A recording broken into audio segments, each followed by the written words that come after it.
दिसते तसं नसते ना म्हणून जग फसते. शाहीसाहेबांनी माझ्याबद्दल कितीही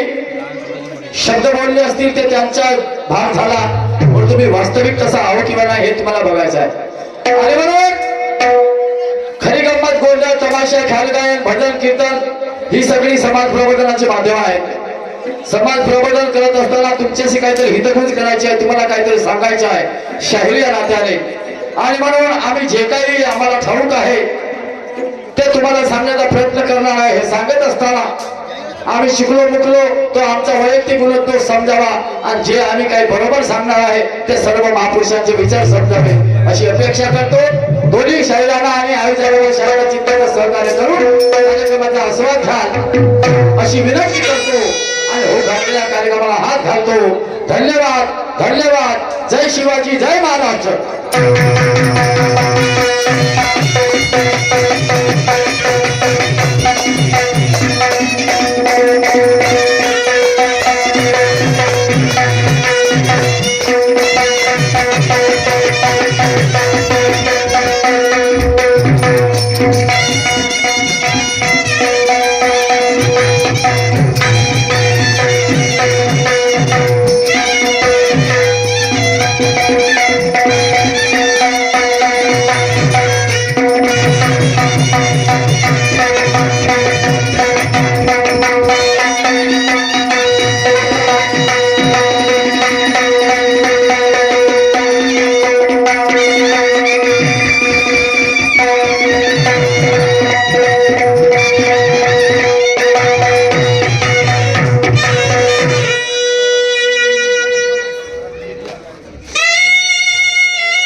समग्र गुणवंत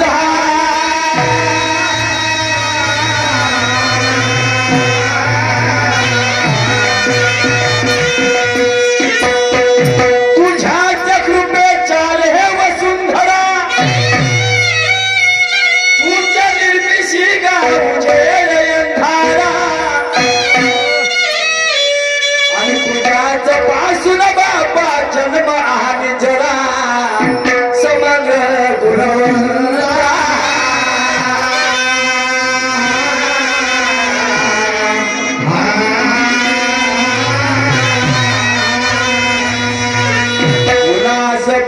कुणास दुर्बुद्धी, कुणास बुद्धी कुणास दुर्बुद्धी, तुझ घडविशी पतंगा निवृत्ती, आणि व्याधी उपजक बापा सहाय अपराधी समग्र गुणवंतरा.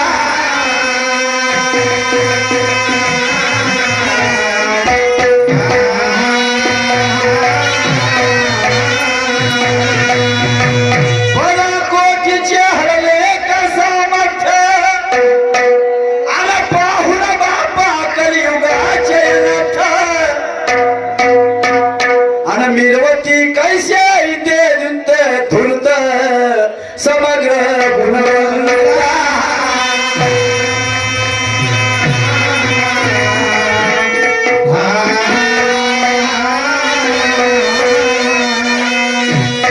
आई बाप यानी समाज सज्जन हो, आई बाप माझे समाज सज्जन आणि ज्यांच्या करून केले विज्ञानार्जन आणि हरघडी त्या पुरुषोत्तमाचे परिमार्जन आणि मेळ तिरंग्याच्या माझ्या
भारतीय लोक परंपरेनुसार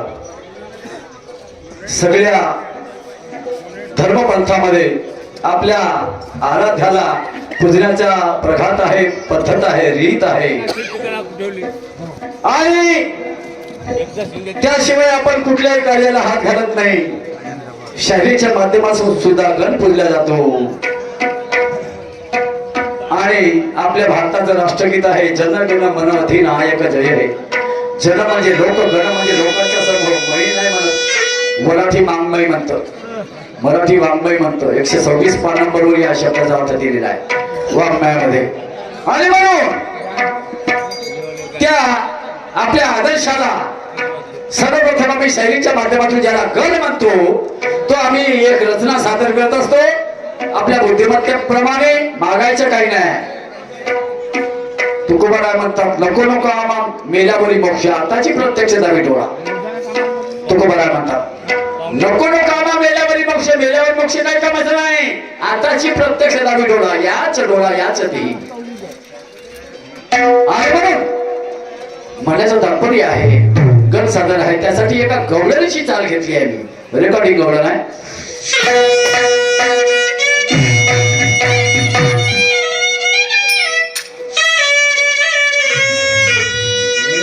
मुरलीवरी माझा जीव जळे, अरे मुरलीवरी माझा जीव जळे आणि कसली जीवाला भूल पडे, कसली जीवाला भूल पडे.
मित्र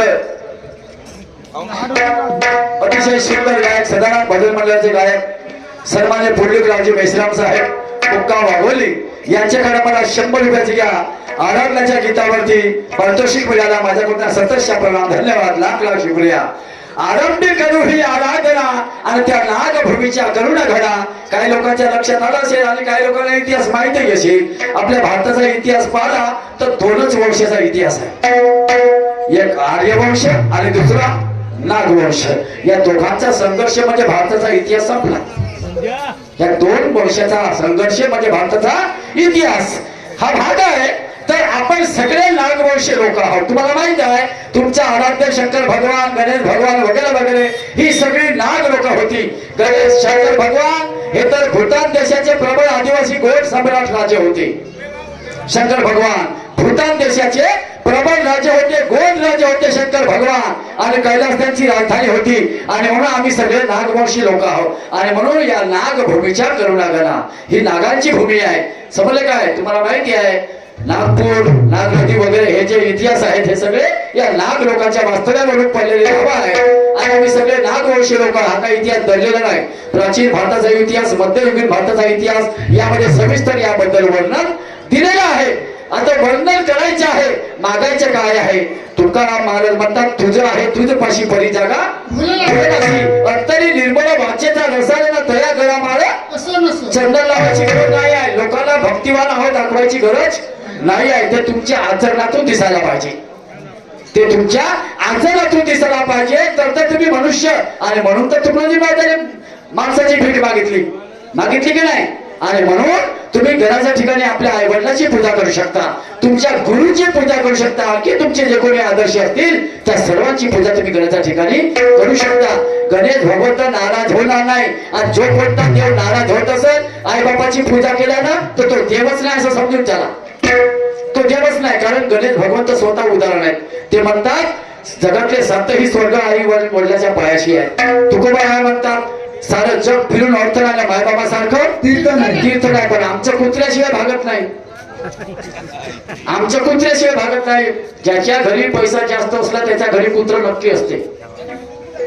आणि काय गरीब लोकही पोचतात नाही का आणि कुत्रे असं पोचते तुम्हाला काय सांगू एकदा मॉल मध्ये गेलो डीमार्ट मध्ये एक माझा मित्र मिळाला ओळखीचा तो माझा कॉलेज फ्रेंड होता आणि अचानक त्याच्या पत्नीशी ते दोघेही मिळून आले सामान घ्यायसाठी किराणा घ्यायसाठी आणि अचानक भेट झाली तर त्यानेच मला विचारलं म्हणे खालीकडचे आता काय चालू आहे साहेब म्हटलं माझी शायरी चालू आहे आणि मग त्यांनी ते बिस्किट घेतले मी माझ्या नातीसाठी बिस्किट घेतले पण त्यांनी घेतलं 255 रुपयाचा एकच पुडा म्हटलं हा कोणता बिस्किट आहे तो म्हणते हा कुत्र्याचा आहे अरे बापरे म्हटलं तुझ्या घरी कुत्रा आहे मायबाप कदाचित अनाथालयामध्ये असतील पण कुत्र्यासाठी 250 रुपयाचा बिस्किटचा पुडा तुम्हाला सांगतो त्याला दूध लागलं सारं एवढंच नाही तर ज्या सोप्यावर आपल्या घरी आलेला आमदार खासदार बसते त्या सोप्यावर कुत्रही बसते म्हणजे कुत्र्याला तो आमदार सारख्याच लायकीचे लाज नाही शरम नाही मायबापाचा बोट घालायला शरम वाटते पण सकाळी उठून कुत्र्याची साखळी धरून फिरवायला नेते अरे अरे ज्या मायबापानं तुमच्यासाठी हाडाच्या गाड्या केल्या रे रक्ताचं पाणी केलं त्यांचं बोट धरायला शरम वाटते आम्ही त्यांचंच तर बोट धरून चालायला शिकले म्हणून माझं म्हणणं आहे किसी की यादों में शहर तो दिए थे किसी की यादों में शहर तो दिए जाते हैं कभी पत्थरों में खिलने वाले फूल आज किसी की तुरबत पे खिलते हैं अरे दिल में गिर जाते हजारों लोग यार दुनिया में पर हाँ पैसी दौलत है तो जिंदगी ये बाधित है तो जिंदगी ये बाधित है आई वडील अशी संपत्ती आहे जीवनात एकच वेळ मिळते पुन्हा मिळत नाही आणि ते फुकट मिळते फुकट पण मोफत मिळालेल्या वस्तूची किंमत नसते काय म्हणतो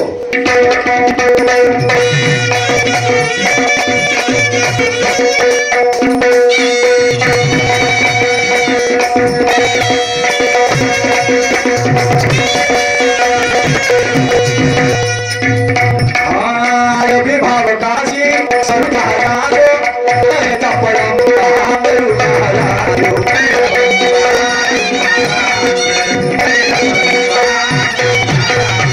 अभिलाषी धीरा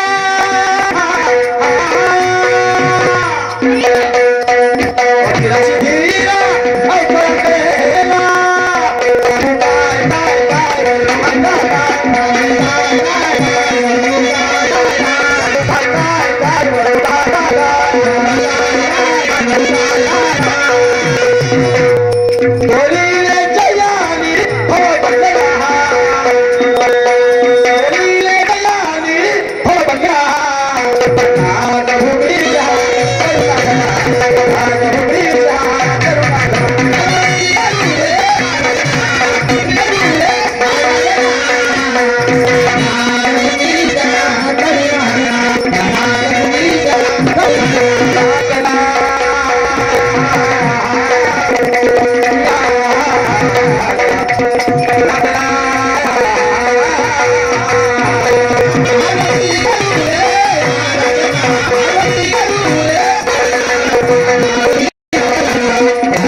सर्व जहाजो तरी का परत हारेल जहाजो जशी जशाची वस्त्रा पूर्वी नाही जशी जो इच्छा ठेवते त्याला फळ मिळेल पण तसेच कर्मयश नाव म्हणून भाव तिथे देव ही सत्ताची माहिती तुकडोजी महाराज आता पाहिला होई आम्ही भाव तिथे देव संतांची माहिती तिथपर्यंत ठीक आहे पण आचार नाही तर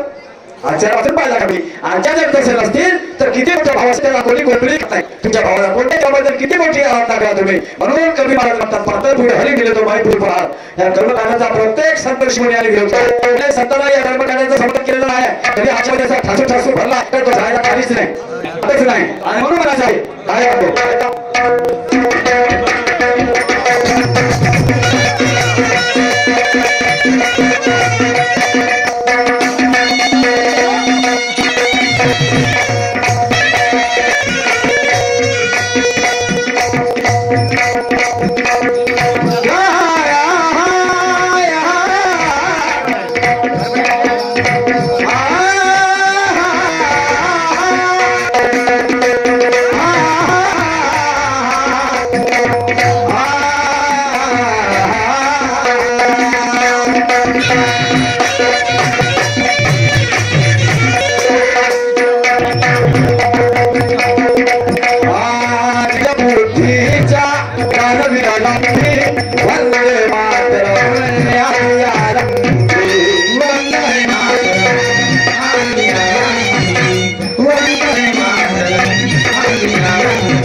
ठिकाणी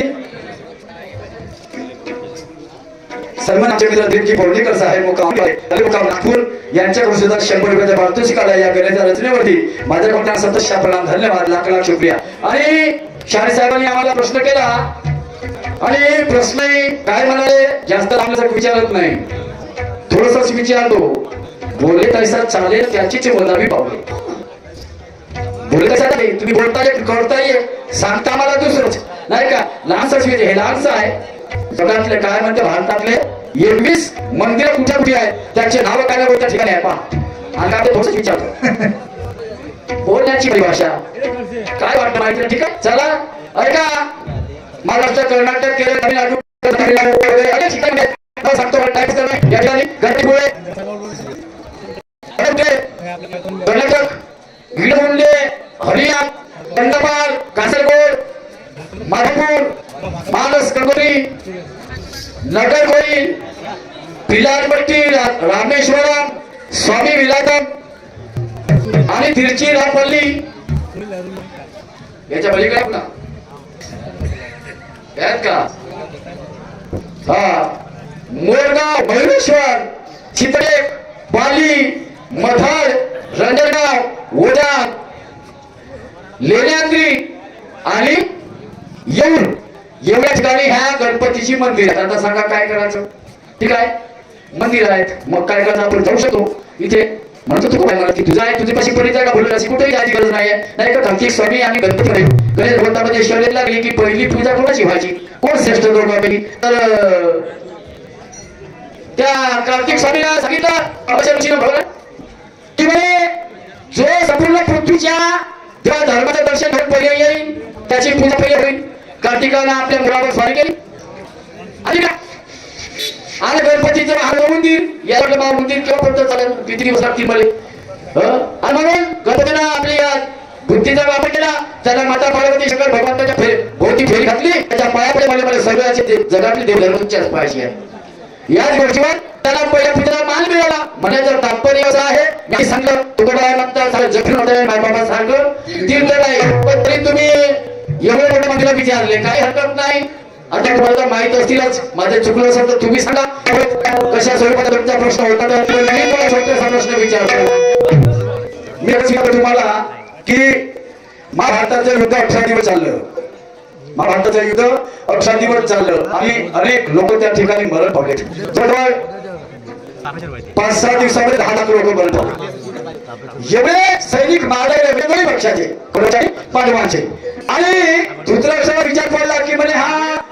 अनाचार होत आहे अत्याचार होत आहे अनेक लोक या ठिकाणी मृत्युमुखी पडत आहेत सैनिक मारले जातात त्याच्या स्त्रिया विधवा होतील त्यांचे मुलं अनाथ होतील म्हणे नाही हा विध्वंस पाहिजे म्हणून त्याला आपल्याला एक दूत पाठवून श्रीकृष्ण बोलला खरे आणि श्रीकृष्णाला विनंती केली की म्हणे श्रीकृष्णा तू माझ्या भेटीला ये आज आणि आपल्याला समन्वय बैठक घ्यायची आहे ती समन्वय बैठक ठरली संध्याकाळच्या वेळेस युद्ध थांबलं नाही समन्वय बैठक संध्याकाळच्या वेळेस ठरली आणि त्या समन्वय बैठकीमध्ये युद्ध थांबण्याचा निर्णय घ्यावा अशी दोघांनी पक्षाकडून मांडणी करण्यात आली तर त्या ठिकाणी पांडवाचे 5 लोक होते म्हणजे 5 पांडव होते पांडवातले 5 लोक होते कौरवातले 5 लोक होते तर कौरवातले 5 लोक कोणते आणि पांडवातले 5 लोक कोणते श्रीकृष्ण भगवंताला सोडून ना धृतराष्ट्राला सोडून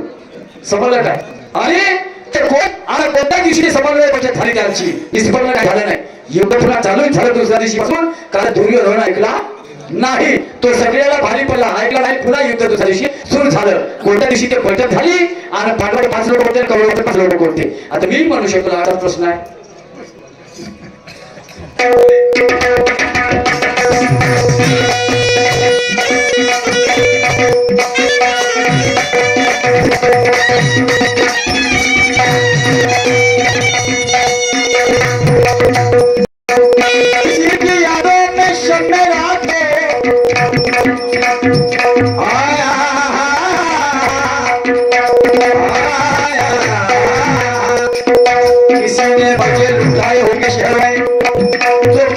खुशियां पाई होंगी गाँव में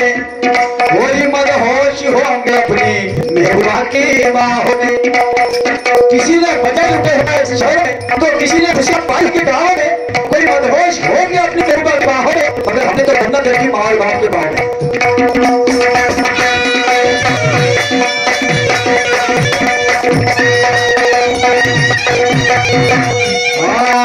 तो शरद शोधनी तो शरद शोधनी अनुग्रह